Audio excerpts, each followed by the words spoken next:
শ্রী শ্রী বৃহৎ ভাগবতামৃতম।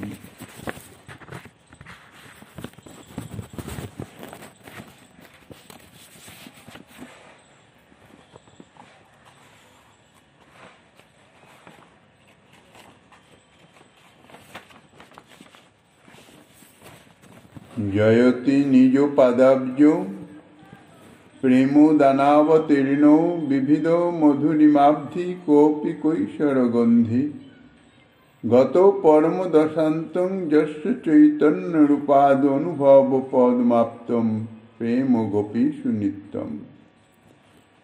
কলিযুগ পাবন অবতার পরম করুণাময় শ্রী গৌরাঙ্গ সুন্দরীর পরম অন্তরঙ্গ প্রিয় পার্শ্বদবর্য পূজ্যপাদ ছিল সনাতন গোস্বামী পাদ, তাহার শ্রী শ্রী বৃহৎ ভাগবতামৃতম শ্রী গ্রন্থের প্রথম খণ্ডের প্রথম অধ্যায় মঙ্গলাচরণে বলছেন, যিনি নিজ পাদ পদ্ম যুগলে প্রেম বিতরণের জন্য অবতীর্ণ হয়েছেন, যিনি বিবিধ মধুরিমার সাগর, যাহার প্রেম ও পরম দশার চরম সীমা প্রাপ্ত হয়েও গোপীবর্গে নিত্য বিরাজমান, এবং যাহার শ্রীচৈতন্যাক্ষ স্বরূপ হতে সেই চরম সীমান্ত গোপী প্রেম সকলের অনুভবের বিষয় হয়েছে, সেই নিত্য কৈশোর ভূষিত কোনো এক অনির্বচনীয় পুরুষ সর্বোৎকর্ষে বিরাজ করিতেছেন। গোস্বামী পাদের স্বরচিত দিগদর্শিনী টিকার আস্বাদন গ্রহণ করা হইতেছে। ইতিপূর্বে কথঞ্চিত বলা হয়েছে, এই যে কৈশোরত্ব সদা সর্বদাই তানার কৈশোরে স্থিতি, তানার যে রূপ মাধুর্য ইত্যাদি সম্বন্ধে যখনই যাহা কিছু বর্ণনা হচ্ছে, তাহা কৈশোর সম্পর্ক বিদ্যমান। বাল্য তরুণাদি সকল অবস্থাতেই তিনি পরম সুন্দর মহাসুন্দর, কিন্তু কৈশোর সবচেয়ে শোভাশালী। আর সবচেয়ে বড় কথা হচ্ছে এই যে তানার এই যে কৈশোর, এই কৈশোর কখনো অপগম হয় না, সর্বদাই নিত্য কৈশোরে তিনি বিভূষিত। তাই শ্রীমদ্ ভাগবতেও শ্রী কপিল দেব বলেছেন, শ্রী ভগবান সর্বদা কৈশোরে অবস্থিত, অর্থাৎ তিনি সদা সর্বদাই কৈশোরে অবস্থিত। সন্তং বয়সী কৈশোরে ভিত্তানুগ্রহ কাতরম ইতি। তিনি কৈশোরে অবস্থিত, আর সেই সঙ্গে বলছেন কি, তিনি ভক্তানুগ্রহ কাতর। ঈদৃশ ভগবান শ্রীকৃষ্ণচন্দ্র তিনি কোথায় অবস্থান করেন, কোথায় বিলাস করেন? বৈকুণ্ঠের উপরে স্থিত শ্রীমৎ গোলকে। সেই গোলকে তিনি বিহার করেন, সেখানেই তাঁর নিত্যধাম, নিত্য অবস্থিতি। তবে পরম দুর্লভত্ব হেতু তদীয় ভক্তি মহিমা বর্ণনাদি মহাপ্রসাদে অতি দুষ্প্রাপ্য। কাজেই এ বিষয়ে যে প্রয়াস, অর্থাৎ চেষ্টা, ভক্তি লাভের জন্য, তার সেবা প্রাপ্তির জন্য যে চেষ্টা, তাহা ব্যর্থতায় পর্যবসিত হবে নাকি? এরকম প্রশ্নের একটা আশঙ্কা এসে উপস্থিত হয়। তার উত্তরেই তার যে গুণমধুরিমা, সেই গুণমধুরিমা প্রদর্শন করতে গিয়ে, প্রকাশ করতে গিয়ে, প্রথমত তাহার যে পরম ঔদার্য মাধুরী, তাহাই প্রকাশ করিতেছেন। কিভাবে না, নিজ পাদাব্জ যুগলে প্রেম দানার্থ, নিজ চরণ সেবা প্রদানের নিমিত্ত তিনি কতটা কাতর, ভক্তানুগ্রহ কাতর বিশেষিত করা হয়েছে। যে সেই বলছেন যে নিজ চরণ যুগলে প্রেম প্রদানার্থ তিনি এতই কাতর যে সেই শ্রীগোলক থেকে ভূলোকে শ্রী মথুরা মণ্ডলে অবতরণ করেছেন জগৎজীবকে নিজ চরণাব্জ যুগলে প্রেম প্রদান করবার জন্যে, অর্থাৎ যাহাতে জগৎজীব তাহার প্রেম সেবা প্রাপ্ত হতে পারে। সুতরাং তাঁর এই যে কৃপা, এই যে ভক্তানুগ্রহ কাতরতা, তাহার ফলে তিনি সুপ্রাপ্য হয়েছেন, অর্থাৎ অতি সহজলভ্য হয়েছেন। যদ্যপি কংস প্রভৃতি অসুর সংহার ইত্যাদি তাঁর লীলাতে দেখা গেছে, ভুবার হরণ রূপ যে অবতারের প্রয়োজন, কেননা অবতারের নিমিত্ত বলা হয়েছে যদা যদাই ধর্মস্য গ্লানির্ভবতি ভারত অভ্যুত্থানম অধর্মস্য তদাত্মনং সৃজাম্যহম ধর্ম সংস্থাপনার্থায় সম্ভবামি যুগে যুগে। অসুরগণের বিনাশ, সাধুগণের রক্ষা ইত্যাদির কারণে তিনি অবতীর্ণ হন। তাহলে ভুবার হরণ এটা অবতারের একটা প্রয়োজন ঠিকই, যার জন্যে এই লীলাতেও দেখা গেছে মথুরা মণ্ডলে তিনি আবির্ভূত হওয়ার পরেও ওনার সেই লীলাতে দেখা গেছে কংসাদি সমস্ত অসুর নিধন লীলা, কিন্তু বাস্তবিক সেটা অবতারের মুখ্য প্রয়োজন নয়, তাহা অকিঞ্চিৎকর। অসুর মারণাদি এই সমস্ত হচ্ছে শ্রী ভগবানের স্বয়ং অবতীর্ণ হওয়ার কোনো প্রয়োজনই নাই, কেননা যুগাবতার জানারা অর্থাৎ অংশরূপে অবতীর্ণ হন প্রতি যুগে যুগে। এসব অসুর মাননাদি এসব লীলা টানার কার্য, অংশ অবতার থেকেই সেগুলি সম্পন্ন হয়ে যায়, তার জন্যে তাঁর স্বয়ং আসার কোনো প্রয়োজন হয় না। তাই বলছেন যে এই অসুর মারণ ইত্যাদি ইহা হইতেছে অকিঞ্চিৎকর। মুখ্য তাহলে কি? মুখ্য হচ্ছে প্রেম ও বিতরণ রূপ প্রয়োজন। ইহাই অসাধারণ, কেননা ইহা প্রতিযুগে তো হয় না। আর এই প্রেম বিতরণের জন্য তাঁর স্বয়ং অবতীর্ণ হওয়ার অপেক্ষা আছে। এই জন্যে প্রেম বিতরণ রূপ লীলা যাহা অসাধারণ, এই জন্যে ইহাই হইতেছে মুখ্য। শ্রীমদ্ ভাগবতে প্রথম স্কন্ধে শ্রী কুন্তী স্তবে বলেছেন, তথা পরমহংসানাং মুনিনা মমলাত্মনাম ভক্তি যোগ বিধানার্থং কথং পশ্যেম হে স্ত্রিয়। অর্থাৎ হে কৃষ্ণ, হে শ্রীকৃষ্ণ, তুমি পরমহংস নির্মলাত্মা মুনিগণের প্রতি ভক্তিযোগ বিধানের নিমিত্তই অবতীর্ণ হয়েছ। সুতরাং আমরা স্ত্রী জাতি হয়ে কিরূপে তোমাকে জানতে পারিব। শ্রীকুন্তী দেবী শ্রীকৃষ্ণকে স্তুতি করিতেছেন। শ্রীধর স্বামীপাদ এই শ্লোকের টিকাতে ব্যাখ্যা করেছেন, আত্মা রামানপি স্বগুণৈরাকৃষ্য ভক্তি যোগং কারয়িতুম অবতীর্ণং ত্বাং কথং বয়ং স্ত্রিয়ঃ পশ্যমিতি। অতএবাদাবিদং বিশেষণং নির্দিশ্য পশ্চাৎ প্রেম সম্প্রদানোপকরণত্বেন বিবিধ মধুরিমাব্জিরি ইত্যাদি বিশেষণানুক্তানি। শ্রীধর স্বামীপাদ ব্যাখ্যা করতে গিয়ে বলেছেন, হে শ্রীকৃষ্ণ, তুমি নিজ গুণে আত্মারামগণকে আকর্ষণ করত ভক্তিযোগ প্রদানের জন্যে অবতীর্ণ হয়েছ। এই জন্যে সর্বাগ্রে অর্থাৎ সর্বপ্রথমে এই শ্লোকে যে নিজ পাদাব্জ প্রেম দানাবতীর্ণং এই বিশেষণ নির্দেশ করেছেন।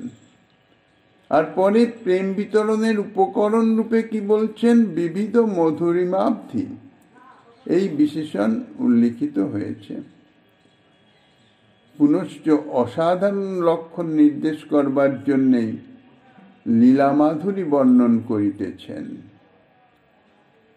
গোপীগণে অর্থাৎ শ্রীমন নন্দ ব্রজ বল্লভীগণে যাহার নিত্য প্রেম, তিনি বল্লভীগণ বল্লভ। এই রূপে দশাক্ষর মহামন্ত্র বলের অর্থও সূচিত হয়েছে।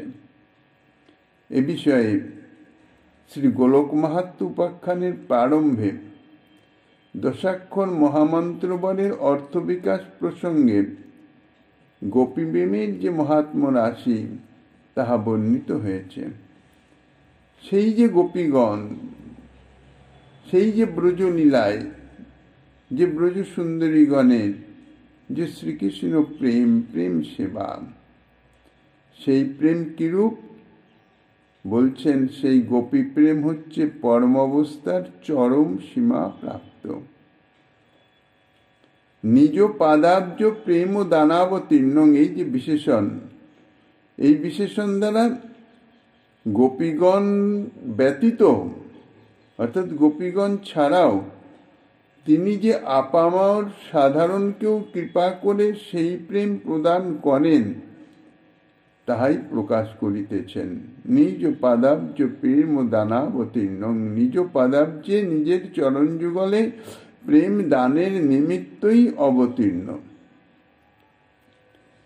কিন্তু তারপরে যে বলেছেন প্রেম ও গোপী সুনিত্যম, এই বাক্যের দ্বারা এই যে গোপী প্রেম, ব্রজ সুন্দরীগণের ব্রজেন্দ্র নন্দন শ্রীকৃষ্ণের প্রতি যে প্রেম, যে প্রীতি, তাহা চরমোৎকর্ষে বিরাজিত, তাহারই পরম মাহাত্ম্য, তাহাই প্রকাশিত হয়েছে, তাহাই উদ্দিষ্ট হয়েছে।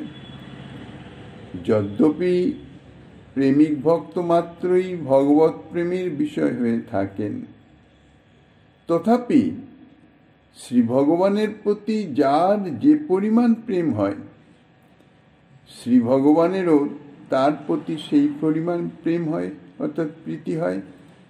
কারণ প্রেম তো সদা সর্বদাই পারস্পরিক।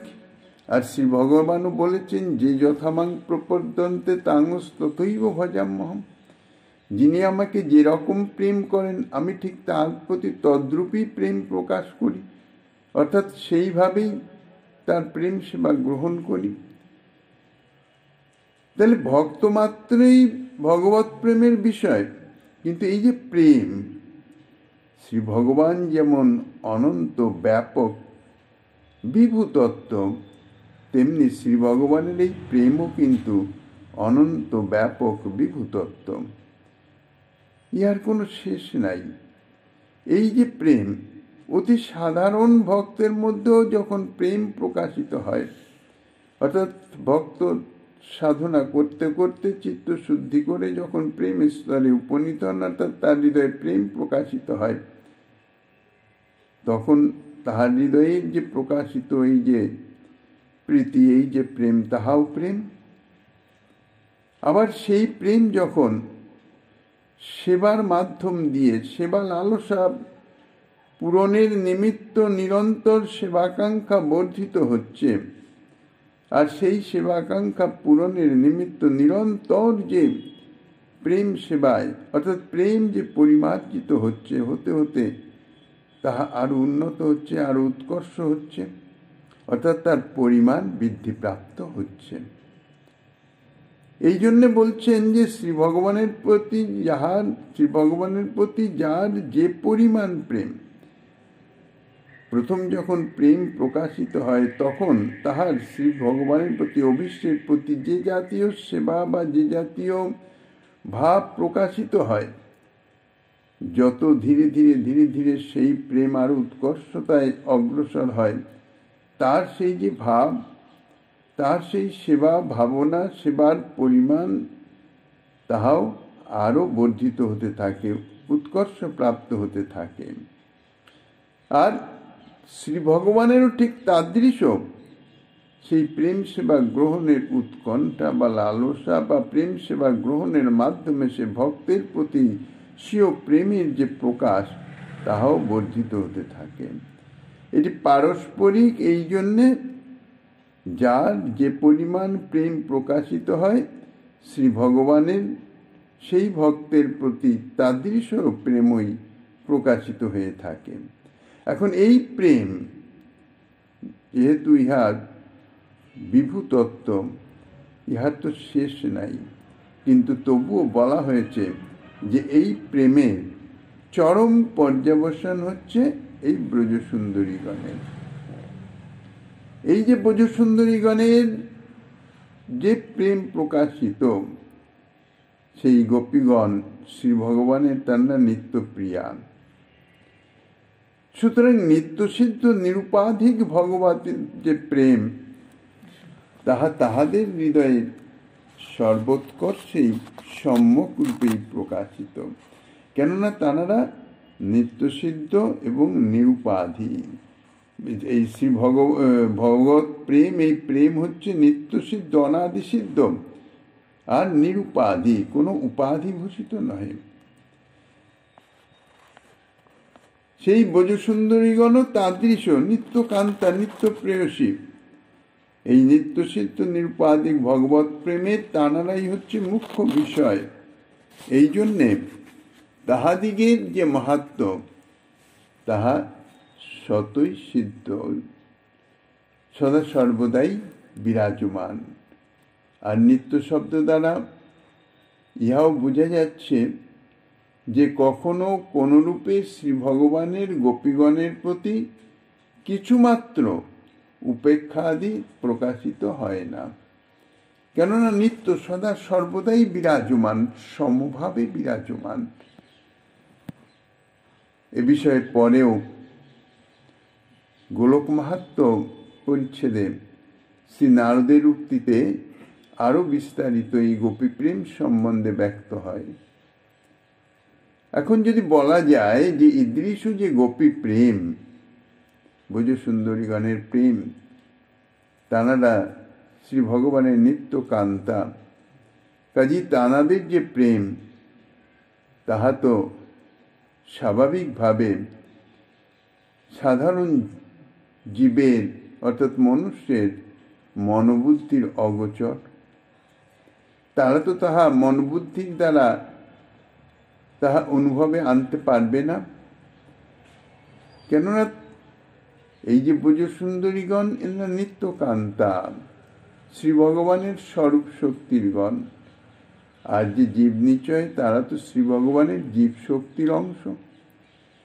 কাজেই ঈদৃশ গোপী প্রেম যাহা মনোবুদ্ধির অগোচর, তা মন এবং বুদ্ধির অগোচর যে বস্তু, যে বিষয়, সে বিষয়ের যে মহিমা, যে মাহাত্ম্য, যে উৎকর্ষতা, সেই জ্ঞান কিরূপে লাভ করবে, সেই জ্ঞান হবে কিরূপে?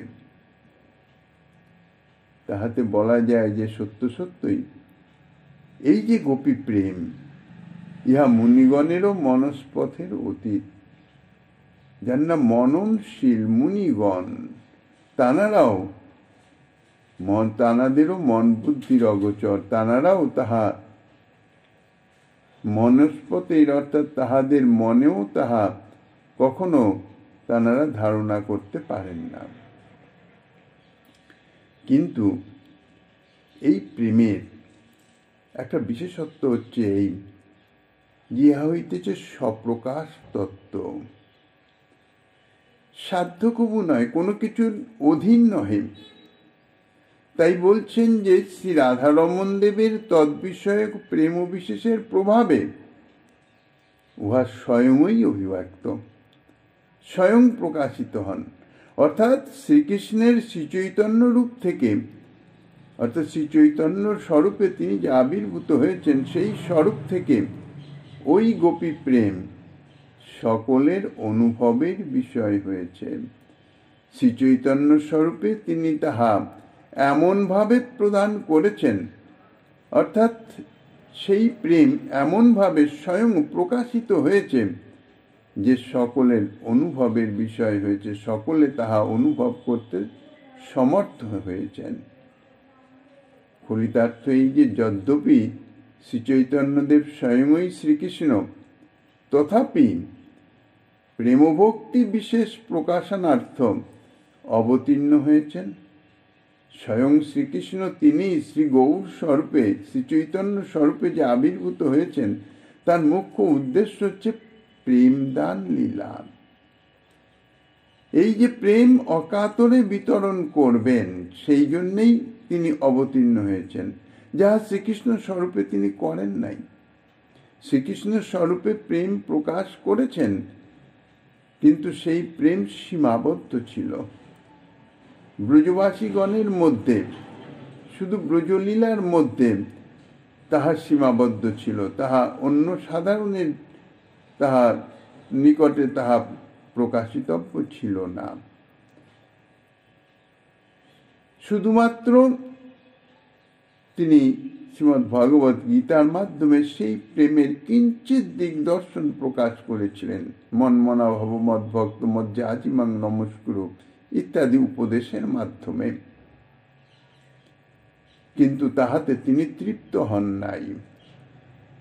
কেননা জীব নিস্তারিত ঈশ্বর স্বভাব, শ্রী ভগবানের যে পরম করুণাময় স্বভাব, যে কৃপাময় স্বভাব, স্বভাব তো কেউ ছাড়তে পারেন না, আর স্বভাব অনুরূপ কার্য না হলে তৃপ্তি হয় না।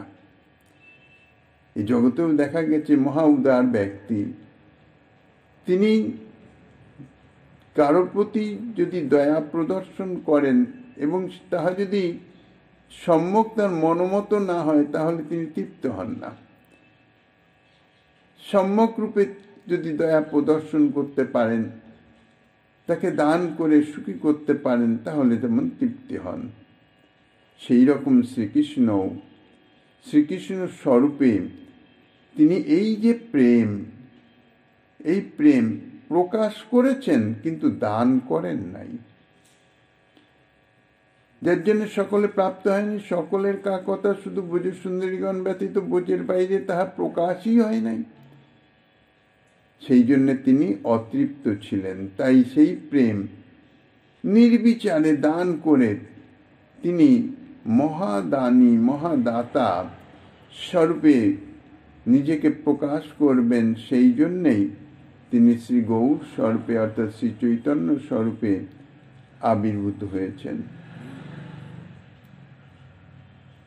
সেই গোপী ভাবও তাই শতই প্রকাশিত হয়েছে। তার কৃপায় জগজ্জীব সকলেই প্রেম লাভ করেছেন, দুষ্প্রাপ্য এই প্রেম। আর তদনুরূপেই নিরন্তর উদ্যত শ্রীকৃষ্ণ বিষয়ক প্রেম ও বিশেষ থেকে গোপী বিষয়ক শ্রীকৃষ্ণ প্রেমেও তাদৃশ রূপে জগজ্জীবের বোধগম্য হয়েছে। অর্থাৎ সেই ভগবান শ্রীকৃষ্ণই শ্রী চৈতন্য রূপে গোপীভাবে বিভাবিত হয়ে, অর্থাৎ রাধা ভাবাবিষ্ট হয়ে, এই প্রেমের কৃষ্ণ প্রেমের মূল ভাণ্ডারী তো শ্রীমতী রাধারানী, কাজে সেই রাধাভাবে বিভাবিত হয়ে এই গোপী প্রেম যেমন স্বয়ং আস্বাদন করেছেন, সেই সঙ্গে সঙ্গে জগতে প্রচারও করেছেন। নিজেও আস্বাদন করছেন আর দুই হাত দিয়ে জগৎবাসীকে বিলাচ্ছেন, লুটিয়ে দিয়েছেন সব।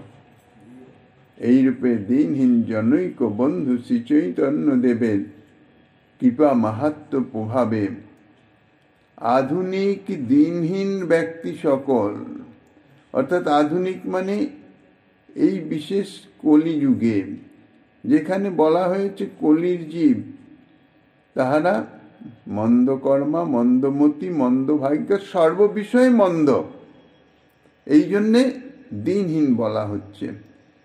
এদের কোনো কিছু প্রাপ্তির যোগ্যতার লেশাভাসও নাই, কিন্তু তবুও অন্যান্য যে 3 যুগ সত্যদেতা দাপর যুগের অধিবাসীদের তুলনায় এই যে কলিহত কলিজীব সর্বদা দুর্বল, সর্বদা অসমর্থ, অযোগ্য, তার নিবন্ধন হওয়া সত্ত্বেও এই একমাত্র এই দিনহীন জনৈক বন্ধু, দিনহীন জনের পরম বন্ধু শ্রী চৈতন্য দেবের কৃপা করুণার মাহাত্ম্যে, কৃপা করুণার প্রভাবে সেই যে দুর্লভ গোপী বিষয়ক প্রেম, সেই দুর্লভ গোপী বিষয়ক ভগবত প্রেমের সাক্ষাৎ অনুভব করতেও সমর্থ হয়েছেন। শ্রী চৈতন্য প্রভুর কি অদ্ভুত করুণার দান! অন্যান্য সমস্ত যুগের থেকেও, সমস্ত যুগের অধিবাসীদের থেকেও এই সর্বথা অসমর্থ কলির জীব নিজেদের সৌভাগ্যকে যেন জয়ডঙ্কা বাঁচিয়ে দিয়েছেন। এই প্রকারে গোপীগণের পরম মাহাত্ম্য রাশি সিদ্ধ হওয়াতে তাহাদের প্রিয় শ্রী ভগবানেরও পরমোৎকর্ষ বিশেষ সিদ্ধ হইতেছে। অর্থাৎ শ্রী চৈতন্য স্বরূপের যে পরম মহিমা, পরম করুণা, তাহাও প্রকাশিত হয়েছে।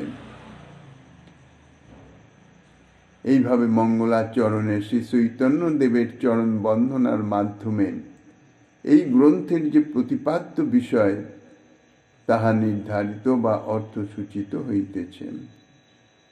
আবার ভগবত কৃপাভর পাত্র নির্ধারণাদির পর্যবসনে ভগবত কৃপা পাত্র প্রথম খণ্ডের বলেছেন যে বিষয় হইতেছে ভগবত কৃপা পাত্র নির্ধারণ। শ্রী ভগবানের কৃপা পাত্রকে কি রকম তাহা নির্ধারণ করা হয়েছে এই প্রথম খণ্ডে। এই নির্ধারণাদির পর্যবসনে অর্থাৎ নির্ধারণের শেষেও ভগবত কৃপাপাত্র, যথার্থ কৃপাপাত্রকে তাহা নির্ধারণে গোপীগণের মাহাত্ম্য রাশিও প্রতিপাদিত হয়েছে। অর্থাৎ প্রয়াগ তীর্থ থেকে শুরু করে দ্বারকা পর্যন্ত ভ্রমণ করে শ্রী নারদ ঋষি একের পর এক যে ভগবত কৃপাপাত্র প্রাপ্ত হয়েছেন বা তাহাদের মহিমা আদি ইত্যাদি তাহাদের যা অবস্থান তাহা প্রকাশিত করেছেন। এইভাবে প্রয়াগ তীর্থ থেকে তানার ভগবত কৃপাপাত্র অনুসন্ধান শুরু, আর তার পর্যবসন হচ্ছে গিয়ে দ্বারকায়। যে যে মাহাত্মার সঙ্গে সম্ভাষণ করেছেন, একের পর এক যে যে মাহাত্মাকে ভগবত কৃপাপাত্র বলে তিনি ঘোষণা করেছেন, তাহারা সকলেই শ্রী ভগবানের অনুগ্রহে পরিপূর্ণ সর্বার্থ হয়েছেন। সুতরাং তার দ্বারাও গোপীগণের পরম মাহাত্ম্য স্বতই সিদ্ধ হয়েছে। সপরিকর শ্রী ভগবানেরও প্রেম বিশেষ নিরূপণাদি হবেন। এই বিচারে ইহাই হইতেছে দিগদর্শন। এইরূপে শ্রীকৃষ্ণ চৈতন্যদেবের কৃপায় অনুভূত উক্ত গোপী প্রেম আমরাও অসন্দিগ্ধভাবে বর্ণন করতে অসমর্থ নাই, এবং ইহাও কিছুমাত্র সন্দেহের বিষয় নহে। অতএব সমগ্র শ্রী বৈষ্ণব প্রবণের পক্ষে শ্রদ্ধা সহকারে এই গ্রন্থই শ্রোতব্য। শ্রীল গোস্বামীপাদ তাঁর প্রথম শ্লোকের টিকাতে ইহাই ঘোষণা করিতেছেন। পূজ্যপাদ গ্রন্থকার গ্রন্থের প্রারম্ভে বিঘ্ন সম্ভাবনা করে তাহা নিবারণের মানুষে নিজ অভীষ্টদেবের অসাধারণ পরমোৎকর্ষ বর্ণনরূপ মঙ্গলাচরণ দ্বারা তদীয় মহাপ্রসাদ প্রার্থনা করেছেন। যে কোনো গ্রন্থ রচনার প্রাক্কালে মঙ্গলাচরণ করতে হয় বিঘ্ন নিবারণের নিমিত্ত, এবং সেই প্রসঙ্গে সমগ্র শ্রী বৈষ্ণব প্রবণের উপযোগী বিষয় সম্বন্ধ এবং প্রয়োজন নির্দেশ করেছেন।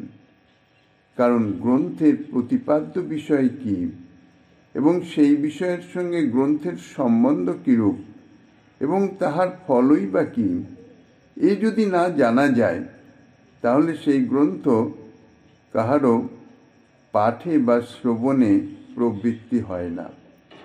এই জন্যে সবসময় গ্রন্থের প্রথমেই গ্রন্থের প্রতিপাদ্য বিষয় বর্ণিত হয়। গ্রন্থের উপক্রমে উক্ত বিষয় বিবৃত হয়েছে, আর ওই বিষয়েও গৌড়ীয় বৈষ্ণব সম্প্রদায়ের প্রসিদ্ধ সিদ্ধান্ত রহস্যের সারভূতা যে ভক্তি এবং ভক্তির অনুষ্ঠান প্রকার। অতএব বিষয়বস্তুই অধিকারী, অভিধেয়, সম্বন্ধ ও প্রয়োজন নামক অনুবন্ধ চতুষ্টয়ে বিভক্ত হয়েছে। অর্থাৎ বিষয়বস্তু এই চারি প্রকার: অধিকারী, অভিধেয়, সম্বন্ধ, প্রয়োজন। অধিকারী কারা? যাহারা শ্রী রাধারমণীর শ্রীচরণ কমলের মকরন্দ পান করতে অভিলাষী, একমাত্র তাহারাই এই গ্রন্থ শ্রবণ কীর্তনের অধিকারী। অন্যের তো কোনো অপেক্ষা নাই, প্রয়োজন নাই, কাজে তাদের অধিকারও নাই। যাহার চিত্তে সেই শ্রী শ্রী রাধারমণের শ্রীচরণ কমলের মকরন্দ রস তাহা পান করার অভিলাষ নাই, তাহাদের এই গ্রন্থ শ্রবণ কীর্তনের অধিকারও নাই। অভিধেয় ব্রজ গোপিকার দাস্য প্রাপ্তির ইচ্ছা করে এই ভক্তির অনুশীলন করতে হয়, অর্থাৎ ইহাই হচ্ছে উপায় সেই বস্তু প্রাপ্তি। দুর্লভতর বস্তুর প্রতি যদি প্রবল লালসা জাগে তবেই সেই বস্তুটি প্রাপ্ত হওয়া যায়। কেননা যে বস্তু দুর্লভ, সহজলভ্য নয়, সেই দুর্লভ বস্তু প্রাপ্তির জন্য তাহার যে চেষ্টা, সেটাও অত্যন্ত অধিক হওয়া চাই। তা না হলে সেই বস্তু প্রাপ্ত হওয়া যাবে না। এখন যে কোনো বস্তু প্রাপ্তির নিমিত্ত মনে যে ইচ্ছা জাগে, সেটা ইচ্ছা অর্থাৎ প্রথম যে ইচ্ছা সেটা হচ্ছে সাধারণ লোভ। তারপরে সেই লোভই যখন ইচ্ছাটি আরো বেশি প্রবলতর হতে থাকে, তখন তাহা লালসায় পরিবর্তিত হয়ে যায়। লালসা অর্থাৎ অনিবৃত্তিমূলক লোভ, মানে প্রাপ্তি না হওয়া পর্যন্ত যে লোভের নিবৃত্তি হবে না, লোভ ওই লালসাতে গিয়ে পরিণত হয়ে যায়। আর এই প্রবল লালসা ব্যতীত সেই যে কোনো দুর্লভ বস্তু প্রাপ্তি তাহা কখনো সম্ভব হয় না। কেননা যদি লোভ অবস্থায় থাকে, কিছুটা চেষ্টা হলো, তারপরেও যখন প্রাপ্ত হওয়া যাচ্ছে না, তখন সেটার যে প্রাপ্তির চেষ্টা তাহা শিথিল হয়ে যায়, আর সেটি প্রাপ্ত হওয়া যায় না, ভঙ্গ হয়ে যায়। এই জন্যেই যে বস্তু দুর্লভ থেকে দুর্লভতর, তাহা প্রাপ্তির নিমিত্ত হৃদয়ের লালসাও সেই রকম দুর্লভ অর্থাৎ প্রবলতর হওয়া চাই। অতএব সেই নন্দনন্দন পাদ পদ্মযুগলকে বিষয় করে লৌকিক সম্বন্ধের ন্যায়, লৌকিক সদ্বন্ধুর ন্যায়, অর্থাৎ লোকানুসারিণী যে প্রতিপুত্রাদি বুদ্ধি, তাহাই সর্বোত্তম সৌহার্দ্যপরা বুদ্ধি বলে তাদৃশ সম্বন্ধ জ্ঞানে ভয়াদিজনিত বিঘ্ন দূর করে এই ভক্তির অনুশীলন করতে হয়। আর সেই অনুশীলন সিদ্ধির মহামুখ্য সহায়ক হইতেছেন এই গ্রন্থ। অনুশীলন করলেই তো হবে না, চেষ্টা করলেই তো হবে না, তার কিছু সপক্ষে কিছু দৃষ্টান্ত, কিছু প্রমাণ ইত্যাদি থাকা চাই। তাহলে কি হয়, চেষ্টাটা আরো উদ্যোগী হয়ে ওঠে। যদিও শ্রীকৃষ্ণ এবং তাহার লীলা পরিকরাদির ভাব মাধুর্য প্রাপ্তির অধিকার যোগ্যতা ভাব মাধুর্য প্রাপ্তির লোভই সম্পন্ন করে দেয়, সেই ভাব মাধুর্য প্রাপ্তির জন্য যে লোভ বা লালসা, তাহাই তাহার অধিকারের বা যোগ্যতার আরো বৃদ্ধি করে দেয়। তথাপি এই গ্রন্থ অনুশীলন করলে সেই বিষয়ে লোভ উৎপত্তি হয়, অর্থাৎ লোভ আরো অতিশয় বৃদ্ধি প্রাপ্ত হয়। সেই লোভোৎপত্তির সমকালেই সাধক চিত্তের একাগ্রতাও সাধিত হয় এবং লভ্যবস্তু বিষয়ক শরণাদিও তাহার পক্ষে সুগম হয়ে যায়। ইহাই হচ্ছে অভিধেয় তত্ত্ব, অর্থাৎ ব্রজ গোপ গোপিকার দাস্য প্রাপ্তির ইচ্ছা। তারপর হচ্ছে সম্বন্ধ। এই গ্রন্থের সঙ্গে শ্রীকৃষ্ণ এবং তাহার লীলা পরিকরগণের ভাবমাধুর্যাদি ব্যঞ্জক লীলা চরিতের বাচ্যবাচক সম্বন্ধ। আর প্রয়োজন হচ্ছে শ্রী শ্রী রাধারমণের শ্রীচরণ যুগলে উক্ত প্রকার প্রেম বা প্রাপ্তি হইতেছে প্রয়োজন। এখন প্রশ্ন হতে পারে, এই যে ভক্তি যার কথা আলোচনা হচ্ছে, সেই আলোচ্য ভক্তির স্বরূপটি কি? পরম অনির্বচনীয় হলেও উহার ভাবমাধুর্য সেই ব্রজবাসীগণই অবগত আছেন। বাস্তব কথা, এই যে ভক্তি, এই ভক্তির যে নিগুড় রহস্য আদি, তাহা ব্রজবাসীগণই সম্যক অনুভূত তত্ত্ব, ব্রজবাসীগণেরই অনুভূত, তাহারাই সম্যক অবগত।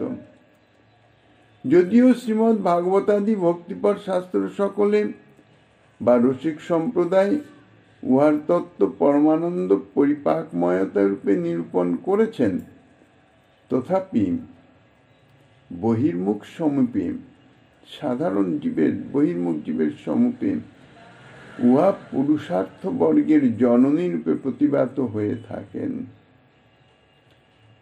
কিন্তু শুদ্ধ ভক্তগণ উক্ত ধর্মাদি চতুর্বর্গের আদর করে না।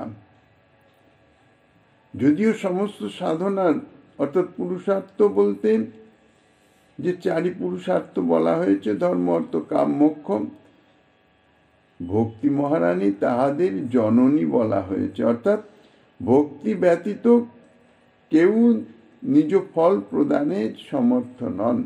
সেই জন্যেই ভক্তি চাই সর্বক্ষেত্রেই। আর যাহারা ভক্তি সাধন করেন তাহারাই ভক্ত। কর্মজ্ঞান যোগমার্গের সাধকগণ ভক্ত না হলেও তাহাদেরও ভক্তির অপেক্ষা আছে। কিন্তু যারা শুদ্ধ ভক্তগণ, যারা এই পুরুষার্থ কামী নন, ধর্ম অর্থ কাম মোক্ষ কামী নন, সেই শুদ্ধ ভক্তগণ এই চতুর্বর্গের আদর করেন না। আবার জ্ঞানী ও যোগী সম্বন্ধে ওই ভক্তি নির্বিশেষ ব্রহ্ম সাক্ষাৎকার হতেও অধিক আনন্দ প্রদান করে থাকেন। জ্ঞানমার্গের সিদ্ধি বা যোগমার্গের সিদ্ধি, যে নির্বিশেষ ব্রহ্ম সাক্ষাৎকার, যে ব্রহ্মানন্দ অনুভব, এই ভক্তি কিন্তু তার থেকেও আরো অনেক অধিক আনন্দ প্রদান করেন। যদিও এর মধ্যে কেহ কেউ বলে থাকেন যে পুরুষার্থ দুটি, সুখপ্রাপ্তি এবং দুঃখ নিবৃত্তি। সকলে সেটাই চায়। সার্বজনিকভাবে বিচার করতে গেলে দেখা যায় সকলেই সুখ চায়, দুঃখ নিবৃত্তি চায়। দুঃখ যদি এসেও যায় তো তাহার তাৎক্ষণিক যাতে নিবৃত্তি হয় তাহাই চায়।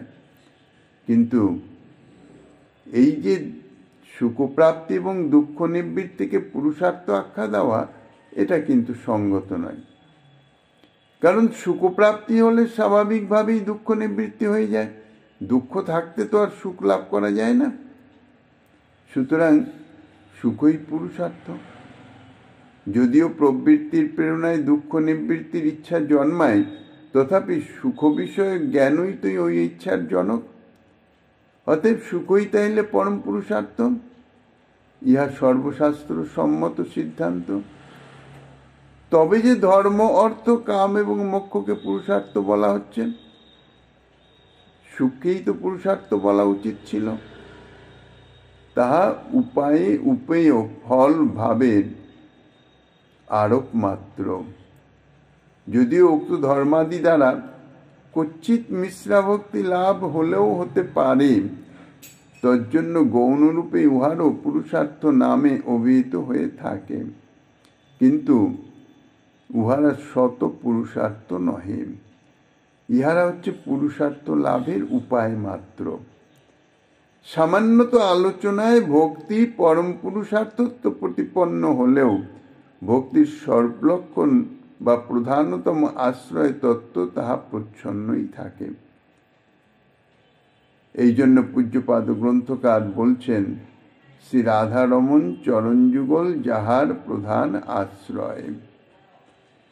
এর দ্বারা নিখিল শ্রী ভগবত অবতারের মধ্যে শ্রীকৃষ্ণের স্বয়ং ভগবত্ব হেতু সর্বাবতারিত্ব এবং নিরতিশয় ঐশ্বর্যবত্ত হেতু সর্বশ্রেষ্ঠত্ব সূচিত হলেও তিনি এই ভক্তির প্রধানতম আশ্রয় নহেন। উহা নিরুপাধিক নিরতিশয় পরম প্রেমের মূর্তি শ্রী ব্রজসুন্দরীগণের মধ্যে আবার শ্রীরাধার প্রেমাতিশয্যে এবং তাহার সংস্পর্শে সর্বাতিশয় সৌন্দর্যাদি মধুরিমার মহাসমুদ্র রূপে শ্রী রাধারমণ চরণযুগলই এই ভক্তির প্রধানতম আশ্রয় এবং ইহাই ভক্তির স্বরূপ লক্ষণ বলে এই গ্রন্থে নিরূপিতা হবেন বা হইতেছেন। আর তটস্থ লক্ষণ সে বিষয়ে বলছেন, এই ভক্তির কৃপায় অনিত্য বিষয় সুখ থেকে বিমুক্তি লাভ করা যায়। এই ভক্তির কৃপা যিনি প্রাপ্ত হন তাঁর এই জড়জাগতিক যাহা অনিত্য, এই জড়জাগতিক বিষয়ে সংস্পর্শ জনিত যে সুখ, যে আকর্ষণ, যে আসক্তি, যে আবেশ, তা থেকে চিরতরে মুক্তি লাভ করা যায়।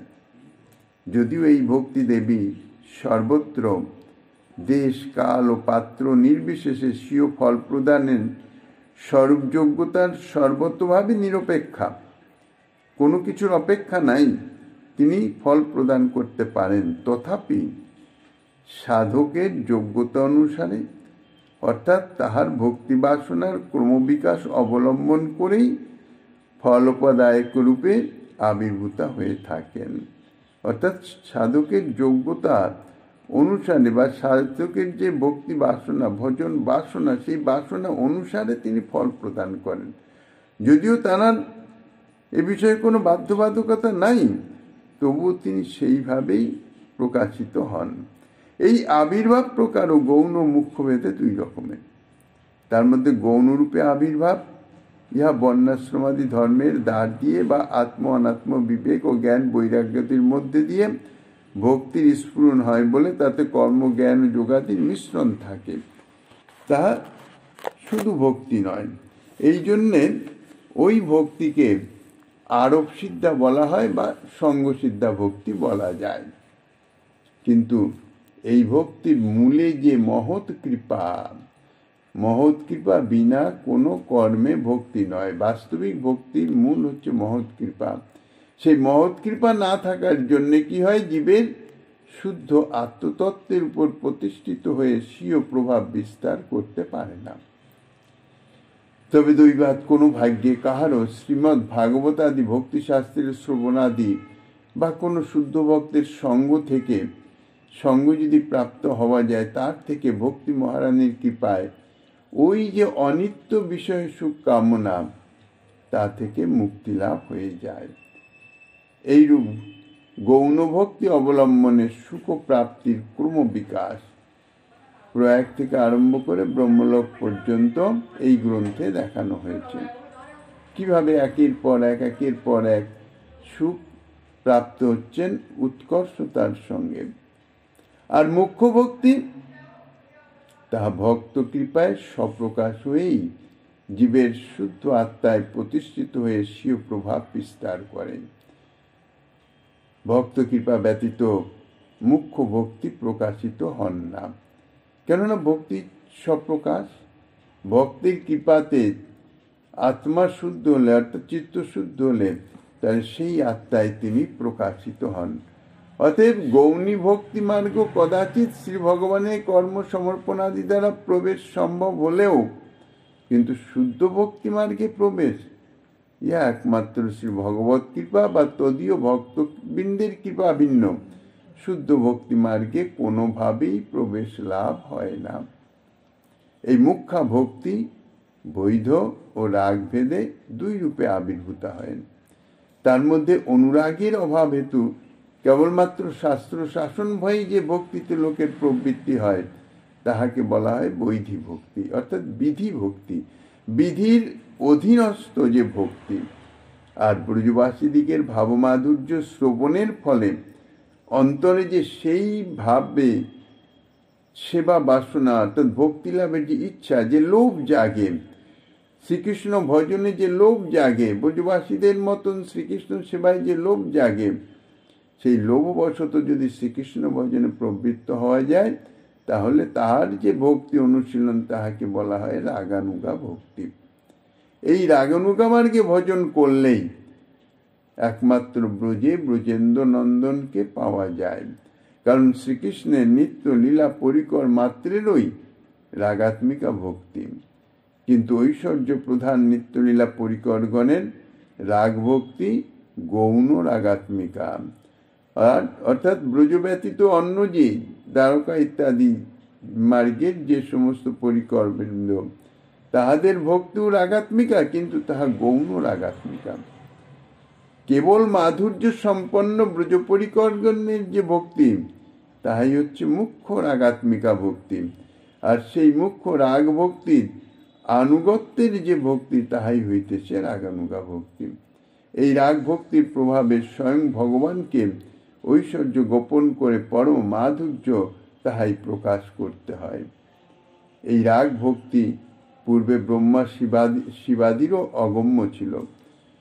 ব্রহ্মা শিব মানে অজ ভবেরও অগম্য, তা সেক্ষেত্রে জীবগণের কথা, কিন্তু আজ তাহা আপামর সাধারণ জীবেরও অনুভবের বিষয়ীভূত হয়ে গেছে। কার জন্যে? শুধুমাত্র করুণাঘন বিগ্রহ ভগবান শ্রী গৌরাঙ্গ সুন্দরের জন্যে। যদি করুণাঘন ভগবান শ্রী গৌরাঙ্গ রূপে জগতে অবতীর্ণ হয়ে জগতে তাহা প্রদান না করতেন, তবে জীবের পক্ষে তাহা চিরকালই অলভ্য থাকত। কারণ যাহার বস্তু তাহা তিনি ভিন্ন, অপরে তো প্রদান করতে সমর্থ নন। সেই জন্যে যাহারা শ্রী রাধারমণ চরণ যুগলের প্রেম সেবা লাভের একান্ত অভিলাষী, তাহাদের পক্ষে আনন্দ লীলাময় বিগ্রহ শ্রী গৌর সুন্দরের এবং তদীয় পরিকর বৃন্দের শ্রী চরণ কমলের শরণাগত হওয়া ভিন্ন আর অন্য দ্বিতীয় উপায় নাই। মঙ্গলাচরণ শ্লোক সমাপ্ত। দ্বিতীয় শ্লোকে যাহা বলছেন, শ্রীমন মহাপ্রভু গিরিধারীর কৃপা হলে আগামী দিন আস্বাদনের বাসনা রেখে অদ্যকারের বৃহৎ ভাগবত